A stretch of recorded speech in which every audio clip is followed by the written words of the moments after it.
everybody, today we're making a video about how to make a good or decent deck in Marvel Snap for Pool 1, Pool 2, Pool 3. I do want to remind you that Marvel Snap is just a game and games are meant to be fun, so play cards or decks that you enjoy and make you happy. This is meant to be just a few quick tips to avoid early frustrations with the game because nobody likes losing all the time. The game is filled with a high degree of variance, with only drawing 75% of your deck, only having 12 cards, and rotating locations. There's also powerful tech cards that can counter abilities. Factor in that you or your opponent may not always make the optimal plays, and you have a lot of variance and a lot of fun. That being said, what makes a good deck? So we're going to look at some of the top decks that people play in Pool 3, try to understand why these decks are so powerful. Okay, so let's take a look at one of the top decks that people play in Pool 3, which is the Destroyer Spectrum deck, and why this deck is so good. Let's start off with the curve. The curve of this deck is actually really strong. So you only have one drop, but typically in this deck, you're not playing on turn 1 anyway. You kind of want to see what those first two locations are to see where you're going to armor, or if your opponent is playing maybe a destroy deck, which could beat you. This deck does beat a lot of the death decks, death wave decks, and destroy decks because it has armor in it, and because it has things like Professor X, and it has ways to get power in there quick. I also think this deck has one of the best case uses for Electro. I typically play only one card burn in this deck anyway, so Electro I think works great. Get yourself a Professor X or an Iron Man early, or even Destroyer in turn 5. So there's a lot of options that you have here. It's really tough to deal with a Destroyer on 5 and then a Spectrum on 6 in this deck, especially if they have one of the locations locked out on turn 4. You also have Cosmo, which is one of the best cards I think in the game. It shuts down the on-reveal abilities of your opponent, but also yours, so that way your Destroyer doesn't kill your cards. So there's just a lot of cards that really synergize together in this deck, and it plays really smoothly. I will say it's probably one of the more boring decks that I play because it's so straightforward. But it is certainly one of the best decks that people play. So the next thing about making a good deck is power cards in packages. So when you're looking at the cards that you have, you want to find cards that package together well. So for example, Warpath and Professor X, or if you're going to play Storm, you play Storm and Jessica Jones. Things, 2 or 3 card packages that work together very, very well. You can do Hood and Carnage, things like that. You don't typically need to build an entire deck around a single card. Although a lot of people do. Instead, I would be looking at more of the packages that you have that you can complete in the 2 or 3 card sets. So the next thing about building a good deck, I think that's important, is that we have things that can counter our opponents or have answers for the common decks that our opponents could be playing.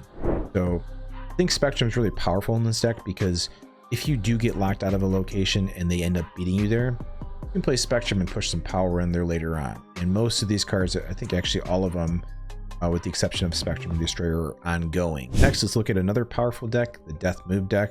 This is probably one of my favorite decks to play, honestly. I think it's a lot of fun.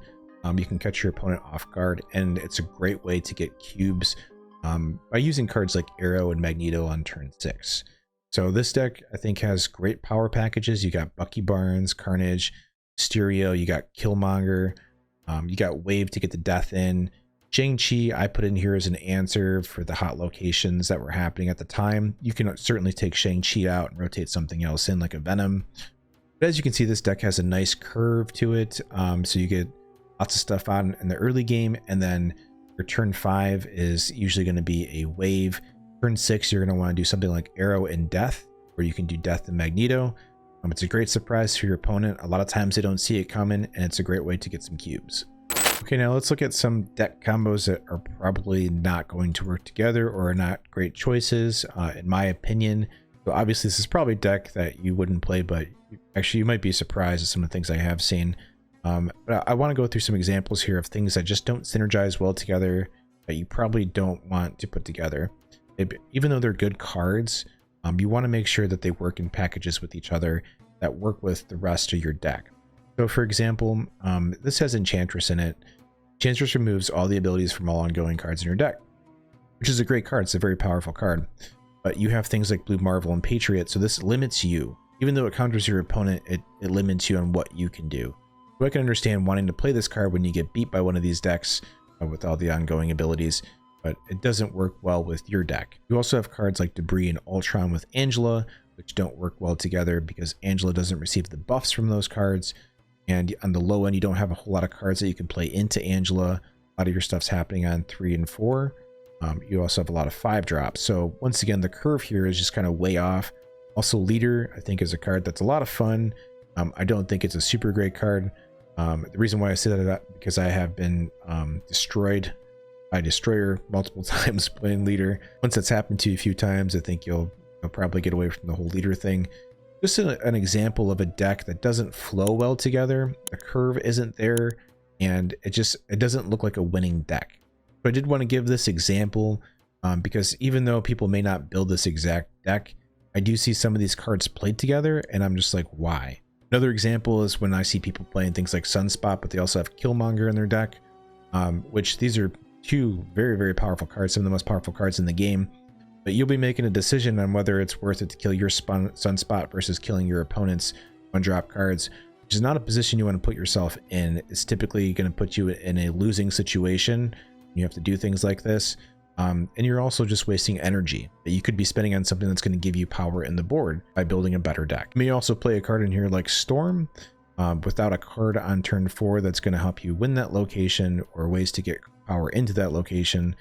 So just things to consider when you're building these decks is just make sure that we understand what our curves are, what we're doing on turns 3, 4, 5, and 6 to make sure that we can win these locations. Next deck type that I think is not super great for ranking up is the reactive deck types, ones that just kind of do things based off what your opponent is doing. So for example, we're trying to mill our opponent's deck, which is actually not like a super great thing. I think people think this is better than what it is. But if you're giving your opponent access to cards early, it's typically not a good thing. So this works good in like the destroy decks with death because it helps buff death. You may, kill something or destroy something that helps your opponent's deck or is a key part of their deck. But generally, this card is just helping them get to those cards faster that they need. Trying to lock your opponent out of locations, trying to stop them from destroying things, killing some of their things. So you have this whole deck full of things that counter your opponent, but nothing that really kills them. And then kind of relying on like maybe like a 6-drop Leader. So this is actually a deck type that I have seen out there, and I think it's super fun. And I think it it kind of frustrates your opponent a little bit, and you may get them to concede, but I don't think you're winning cubes based on points or anything. So for the most part, I think this is probably one of those decks you should just avoid making. It's just a strictly reactive deck type. Strictly playing the game to be reactive to your opponent, I don't think is a great way to win long term. All of this information would be wasted if we didn't talk about snapping, key component in the game.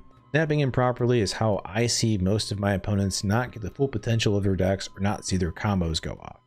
For example, on turn 6, if you're winning all 3 locations and you're way ahead of your opponent and you decide to snap, you are not going to get a snap back. When you start playing into pool 3, you notice that things become a lot more challenging. Your opponents begin to play a lot more optimally, and you will notice that turn 6 upsets happen a lot more drastically. You have to keep in mind these players have been playing for months now, and they know what decks are being played, they play a lot more optimal, and they understand what answers they may need for your deck type. You're further going to notice that you're probably going to start climbing the rank ladder a lot more slowly because your opponents understand when they're beat and when they need to escape to minimize their cube loss. For most of the time, you're probably not going to get people in pool 3 to stick around your turn 6 snap when you're way ahead and you're winning all 3 locations. And likewise, you shouldn't be sticking around at that point either. Now, I know it sucks when you have to escape and someone's been spamming emojis at you, and you really want to crack their head, but sometimes you just got to know when you're beat and leave the game. So to get the most out of your gameplay and the most cubes out of each game, here's when you want to snap. Number 1, when you have your combo cards in your hand or most of them. This is a great time to snap because the likelihood for success is pretty high. I think it's probably one of your best shots. Number 2, when you notice that your opponent is making poor decisions. Chances are they may be a bot. I've seen some people in this game make some very, very terrible plays and decisions. When you see that happen, there's a likelihood that they're probably going to repeat this in the future. It's a great time to snap early on. Number 3, a location pops up that works extremely well with your deck type. Maybe you're playing an unrevealed deck and Carmitage pops up. Things like that. Or you're playing Black Panther and Shuri's Lab comes up. You have to be cognizant of when these locations are very beneficial to you and when they're going to destroy you, and know when to snap to those. If you're playing a Cerebro deck and you see Monsters Island pop up, that's a great time for you to just retreat and get out of there because you're probably not going to win that game. Number 4, and I think the most challenging to get down, is when you're behind and your opponent thinks they're ahead, you have answers or solutions in your hand that could potentially win you the game.